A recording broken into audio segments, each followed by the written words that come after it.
Greetings, this is Anna Parker, on the World 24, today with us. In today's show, pro-Palestinian protesters arrested at New York University and New School, as tensions escalate with nearly 2,200 arrests nationwide amid calls for a ceasefire in Gaza and divestment from Israel. Next, Eric Adams under pressure to divulge details on campus protests arrests, amid scrutiny over the handling of demonstrations and the involvement of outside agitators. And lastly, Hope Hicks tells jury of Trump's control over 2016 campaign, shedding light on the hush money trial and the former president's influence on campaign strategy. Preceding, pro-Palestinian protesters arrested at New York University and New School, as tensions escalate with nearly 2,200 arrests nationwide amid calls for a ceasefire in Gaza and divestment from Israel. Police began clearing out protesters at New York University, NYU, in downtown Manhattan on Friday as pressure continued to build on the city's mayor, Eric Adams, to divulge more details on identities and affiliations of those within the 282 people arrested at Uptown Columbia and City College of New York, CCNY, on Tuesday night, after he blamed outside agitators for prompting a crackdown. Campuses elsewhere were relatively quiet overnight, while the recent weeks of escalated pro-Palestinian protests across more than 40 campuses nationwide have resulted in almost 2,200 arrests, according to an Associated Press tally. The New York Police Department, NYPD, Deputy Commissioner of Operations, Kaz Daughtry, posted on X on Friday morning that NYU requested police assistance to disperse the illegal encampment on their property. Daughtry said police are on site. Officers arrested 13 protesters at NYU and 43 at the New School on Friday morning, the NYPD said. On Thursday, The Guardian and other media pushed the NYPD and the mayor to give more details on non-students arrested at protests in New York earlier this week, whom Adams said unduly influenced students in particular at Columbia to occupy a building on campus, which police cleared on Tuesday night. The NYPD issued a press release saying that among those arrested at Columbia, approximately 29% of individuals were not affiliated with the school, while 60% of people arrested at CCNY protests were not affiliated with the school. It was not immediately clear how the police were defining affiliation, and the release did not break down arrest figures in further detail. What we have seen, and what has been made clear by the evidence emerging after this week's arrests, is that professional, external actors are involved in these protests and demonstrations, the NYPD Commissioner, Edward Caban, said in the release. These individuals are not university students, they are not affiliated with either the institutions or campuses in question, and they are working to escalate the situation. One police officer accidentally discharged his gun inside Columbia's Hamilton Hall while clearing out protesters camped inside on Tuesday night, authorities said. No one was injured, the NYPD said on Thursday. He was trying to use the flashlight attached to his gun at the time and instead fired a single round that struck a frame on the wall. There were other officers but no students in the immediate vicinity, officials said. Body camera footage shows when the officer's gun went off, but the district attorney's office is conducting a review, a standard practice.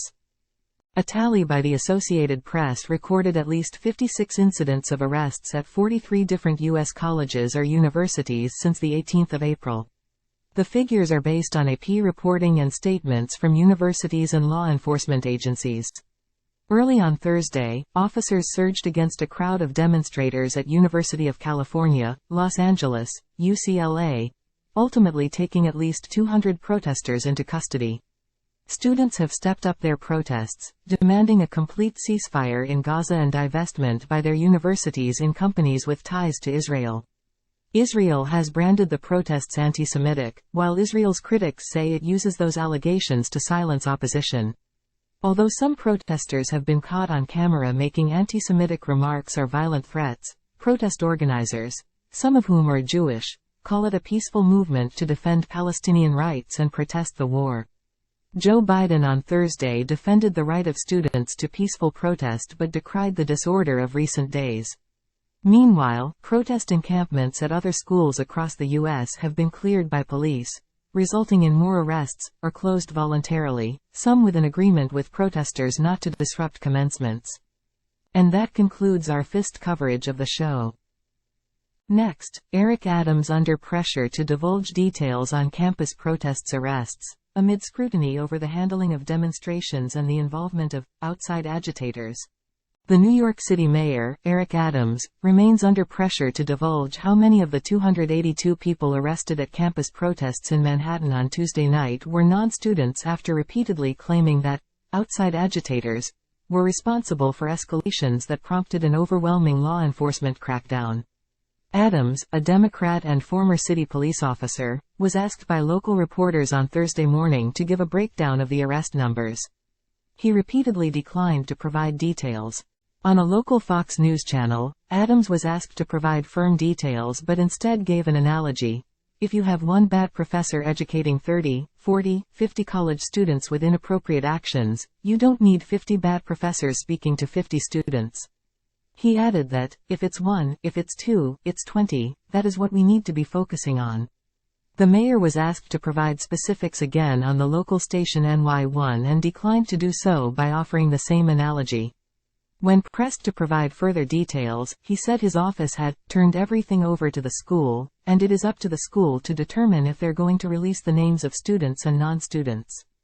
The Guardian requested confirmation of receipt of arrest lists from both Columbia University and the City College of New York, CCNY, and asked whether the institutions planned to divulge details breaking down the numbers of arrests. Neither immediately responded. Later on Thursday, the New York Police Department issued a press release saying that among those arrested at Columbia, approximately 29% of individuals were not affiliated with the school, while 60% of people arrested at the CCNY protests were not affiliated with the school. It was not immediately clear how the police were defining affiliation, and the release did not break down arrest figures in further detail. What we have seen, and what has been made clear by the evidence emerging after this week's arrests, is that professional, external actors are involved in these protests and demonstrations, the NYPD Commissioner, Edward Caban, said in the release. These individuals are not university students, they are not affiliated with either the institutions or campuses in question, and they are working to escalate the situation. The comments came as some of those arrested expressed shock at the police's handling of the episode. Dr. Gregory Flugfelder, an associate professor, told The Guardian he was arrested by officers as he photographed law enforcement from outside his apartment on a block near where police began their operation. Flugfelder, who has taught at Columbia since 1996, said he was placed in police zip ties and detained after he refused to stop photographing. He was held in detention, where he said he observed a young person who claimed they had occupied the university's Hamilton Hall and sustained a facial injury during arrest. Flugfelder was released at about 5 a.m. the next day, he said, and charged with obstruction. The Japanese history and gender studies lecturer had, the day before, taught his final class before retirement. He described the police response as appallingly out of proportion, and described the entire episode as a historic betrayal of Columbia values. In the immediate aftermath of the mass arrests, Adams told the press that NYPD intelligence had identified a number of outside influencers before receiving a written request from Columbia University to remove protesters from campus and the Hamilton Hall building, which was occupied by protesters earlier in the week. The mayor claimed in an interview with MSNBC on Wednesday that protesters, wearing all the black, and covering your faces, may have been influenced by outside forces by referencing a recent international trip made by the NYPD's intelligence division to an unspecified country to study this type of behavior across the globe. Adams has also claimed in multiple interviews that outside influences included an individual whose husband was arrested for and convicted for terrorism on a federal level. He claimed to MSNBC that the woman, along with other outside influences, could be exploiting students involved in protest. Once we were able to identify some of the other people, I knew there was no way I was going to allow those children to be exploited the way that they were being exploited, Adams told the news channel on Wednesday. While authorities have not specifically named the woman, media reports indicate she is Nahla Al-Arian, the wife of Sami Al-Arian, a former computer engineering professor and a prominent Palestinian activist throughout the 1990s. In an interview with the Associated Press, Nahla Al-Arian said authorities had significantly misrepresented her role in the campus protests, which she acknowledged she attended over a week ago, but not to discuss protest tactics. The whole thing is a distraction because they are very scared that the young Americans are aware for the first time of what's going on in Palestine, she said. They are the ones who influenced me. They are the ones who gave me hope that at last the Palestinian people can get some justice. The 2003 indictment of Sami al-Arian, 13 charges under the Patriot Act related to alleged support for Palestine Islamic Jihad, was shrouded in significant controversy. A jury found the Florida-based engineering professor not guilty on 8 counts and remained deadlocked on the remaining charges. However, al-Arian eventually took a plea agreement to 1 charge and was later deported. On Wednesday evening, The Guardian observed the first round of arraignment hearings at the Manhattan Criminal Court, where a mix of protesters and others scheduled for hearings appeared before 2 judges.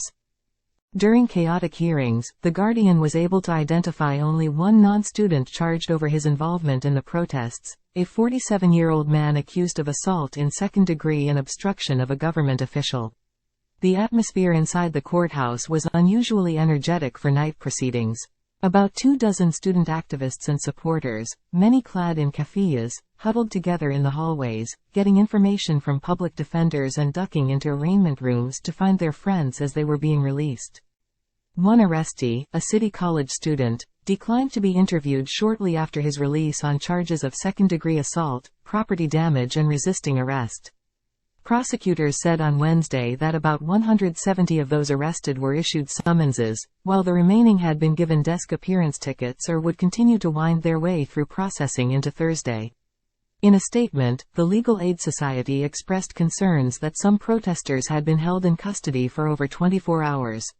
Lawyers from various public defender offices and other organizations were present in court last night and ready to quickly arraign everyone, but many protesters were not produced, the statement said, adding that many protesters were ultimately charged with low-level criminal trespass offenses and should have been released sooner by authorities. This is it for our second coverage. And lastly, Hope Hicks tells jury of Trump's control over 2016 campaign, shedding light on the hush money trial and the former president's influence on campaign strategy. Hope Hicks, Donald Trump's 2016 campaign press secretary, broke into tears on Friday while testifying in the ex-president's New York criminal hush money trial, hours after she described his complete control over the campaign.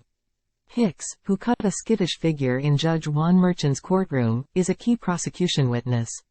She described Trump campaign staffers' panic when a recording emerged in which Trump bragged about groping women. This was a crisis for his presidential bid, she said, describing the sentiment among the campaign staff. Hicks also placed Trump squarely at the center of his campaign media strategy, telling jurors, "We were all just following his lead." The testimony marks a turning point for prosecutors, as she is the first Trump staffer with intimate knowledge of Trump's campaign to testify about his alleged misconduct. Prosecutors allege that he tried to use payoffs to bury stories that could harm his candidacy.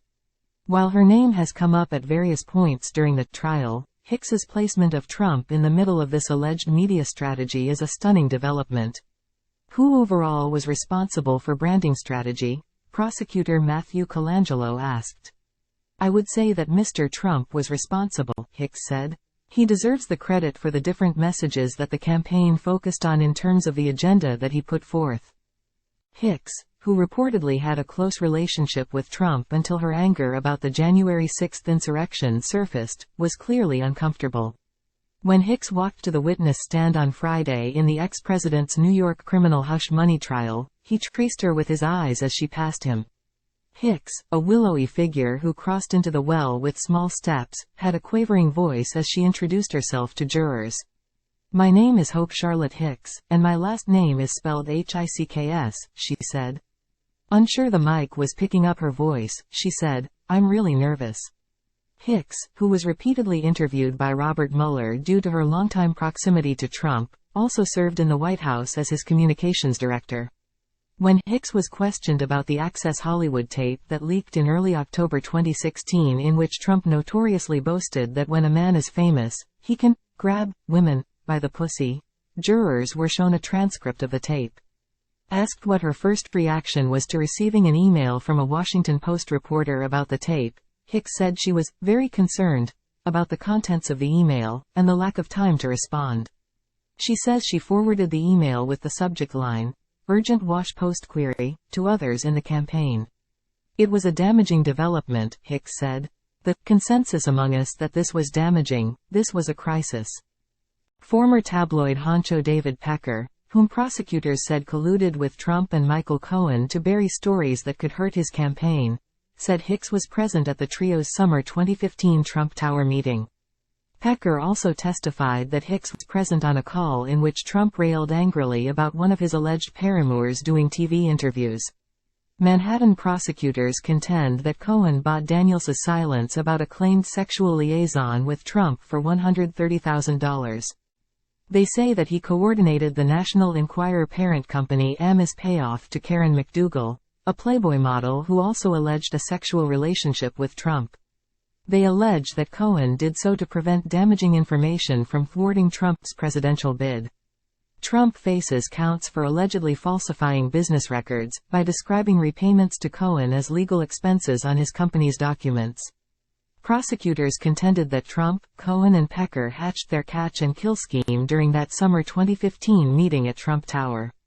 Hicks was also asked on Friday about a media inquiry from The Wall Street Journal, which was running a story in early November 2016 about Amis' purchase of Daniels and McDougal's stories, and failure to run them. Hicks said that she thought she had spoken with Trump after getting this inquiry. He wanted to know the context and he wanted to make sure there was a denial of any kind of relationship, Hicks said, expressing confusion as to why he wanted to do that. "I felt the point of the story was that National Enquirer paid a woman for her story and never published it." Jurors were also shown text messages between Hicks and Cohen in which she repeatedly told him to pray that the 4th November 2016 Wall Street Journal article on Amis' purchase of Daniels's and McDougal's stories would not gain traction. At this point of her testimony, Hicks seemed to appreciate the absurdity of this situation. When she read aloud Cohen's text about the article, calling it poorly written and "I don't see it getting much play," Hicks chuckled. "A little irony there," she remarked, and again laughed softly. "I said I agree with that." Even though the Journal story did not tank Trump's campaign, or get all that much attention at the time, Hicks said that he was still worried, including about Melania Trump catching word of the coverage. "He wanted me to make sure that the newspapers were not delivered to their residence that morning," Hicks told jurors. Whatever humor might have emerged from recalling her exchange with Cohen dissipated shortly thereafter. Right when Trump attorney Emil Bove started his cross-examination of Hicks, as he gently asked about the commencement of her career with Trump, she choked up. Merchant asked Hicks whether she needed to take a break. Yes, please," she said. As Hicks walked out of Merchant's courtroom, a piece of balled-up tissue could be seen in her hand. And this is it. This concludes our coverage for today. We thank you for joining us, and remember, the conversation continues online on our social media channels. For now, from all of us from the World 24 on Fishstock News, good night and see you next time.